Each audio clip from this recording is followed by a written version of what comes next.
First released in 2004 with a game library spanning the following decade, it's easy to see just how ahead of the curve Sony were with their PlayStation Portable. Sure, Nintendo had pocketed the handheld market already, and competing with the Nintendo DS was always going to be a tall order, but the games on this rundown prove that the PSP's library features enough innovation and beauty to stand tall on its own. God of War: Ghost of Sparta. With a Metacritic score surpassed by PSP predecessor Chains of Olympus, you might wonder if Ghost of Sparta is the inferior of Kratos' two handheld outings. Well, Metacritic scores be damned. Ghost of Sparta refines what came before. Find Deimos. He needs you. Mother! What have I done? Flashier graphics, punchier combat, and an epic story plunging the twisted depths of Greek myth on the search for Brother Deimos. Ghost of Sparta is the game to play on the PSP if you're choosing between the two. Grand Theft Auto: Vice City Stories. Again, PSP, GTA spin-offs, Chinatown Wars, and Liberty City Stories review scores outrank the PS2 Vice City's handheld prequel.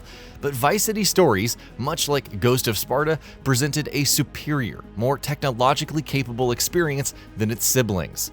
Mechanical remnants of its 6-year-old PS2 predecessor aside, like clunky vehicle and weapon handling, Vice City Stories' visuals became the pinnacle of the PSP's capability thanks to Rockstar's freshly revamped game engine. VC's streets had never looked cleaner. Crisis Core: Final Fantasy VII. A prequel to the iconic 1997 title, Crisis Core: Final Fantasy VII puts players in command of young paramilitary Zack Fair on another traipse through familiar realms, navigating between warring corporations and cultures. It's an exceptional story presented via sublime graphics. That's a given. And whilst Final Fantasy VII's core components were present, Crisis Core's real-time combat instilled the game as an action RPG. Siphon Filter: Dark Mirror. Reverting to linear design for Siphon Filter's 5th entry did not hamper Dark Mirror's legacy whatsoever. Instead, Ben Studio were able to craft more tightly curated action sequences through densely detailed locales, and the results were an addictive experience from start to finish.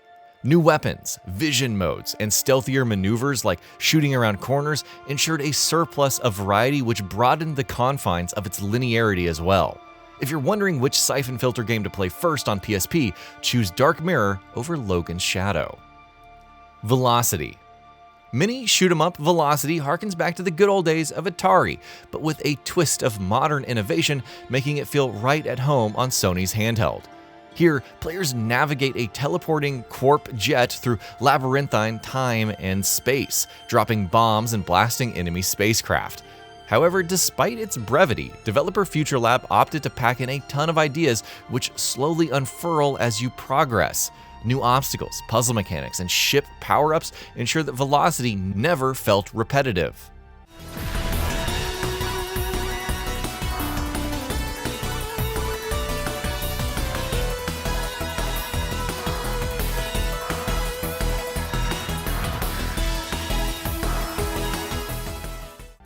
Mortal Kombat Unchained.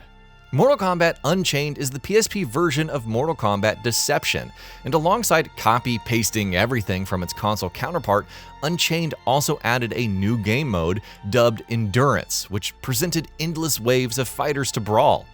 Characters not available in Deception were added as well. Blaze, Frost, Jax, Katana all made an appearance. The meat of the package, though, was still the fighting mechanics. The stances, weapons, combos, and combo breakers, which made Deception a standout Mortal Kombat title, elevated Unchained as well. Metal Gear Acid. This PSP launch title flipped the Metal Gear playbook via its introduction of turn-based tactics and trading card systems to control character movement and actions. So while Metal Gear Acid didn't harbor the familiar action strategy gameplay fans of the series had grown accustomed, its high presentation value, unique art style, and intriguing narrative, alongside these peculiar deck-building mechanics, made it and its sequel essential playing on Sony's handheld. FIFA Street 2. Eschewing grassy pitch simulation for arcade-style, ludicrously trick-heavy football was EA's aim with FIFA Street. If you're lacing up your boots for an 11-a-side kickabout, tinkering formations and tactics, then you're going to be disappointed. Street implored you to play by its rules, even if FIFA Street 2, a remarkable improvement over the first FIFA Street, featured a regular, non-trick-heavy game mode. Street 2 shined on its ability to deliver flashy set plays and a rewarding career mode, which encouraged you to win games by style above how many times you hoofed the ball into the net. Silent Hill Origins. This pint-sized prequel to Silent Hill follows trucker Travis Grady into the eponymous fog-strewn town in search of information surrounding a girl whom he rescued from a fire, uncovering all sorts of tragic childhood memories he'd long since suppressed in the process. Silent Hill Origins follows the series' established rulebook closely, but developer Climax Action's deftness at bringing Silent Hill's atmospheric qualities to a portable format was certainly impressive, and Origins ranks as one of the best entries into the franchise. Tekken 6. Tekken 6's PSP version actually ranks higher in overall review scores than its console counterparts, with the only notable difference being the removal of the story-driven campaign scenario mode and the lack of online multiplayer. This more positive reception speaks to how well Tekken 6's PSP port translated to the handheld. When the fighting is good, it is so good, but the game's reliance on 4 forward-facing buttons and responsive single-direction controls ensures playing on Sony's handheld was a breeze. Rapid loading times smartened up the overall experience as well. Midnight Club 3 Dub Edition. In terms of sheer ambition, stuffing the breadth of content comprising the third entry of Rockstar's open-world racing series into the paltry PSP ranks amongst the handheld's highest. It's remarkable, really, just how well Midnight Club 3 Dub Edition ported to the portable, the only caveat being achingly slow load times. If you can ignore the long wait between heats, then what you've got here is a wild, thrilling racer fueled by addictive arcade sensibilities. It's amongst the PSP's best racing games and a must-play for fans of high-octane wheel-to-wheel action. WWE SmackDown vs. Raw 2011. While not as groundbreaking as its 2010 predecessor, WWE SmackDown vs. Raw 2011 included enhanced physics systems, new game modes, and RPG-light extras in Road to WrestleMania, which, despite some question marks over graphics, made SVR 11 the most polished of any wrestling game up to this point. It transferred remarkably well to the PlayStation Portable too, encapsulating the pick-up-and-play ethos of the handheld better than most. Every Extend Extra. At first glance, it's hard to fathom what's going on in Every Extend Extra. Its kaleidoscopic color mismatch, melting eyes the longer levels continue.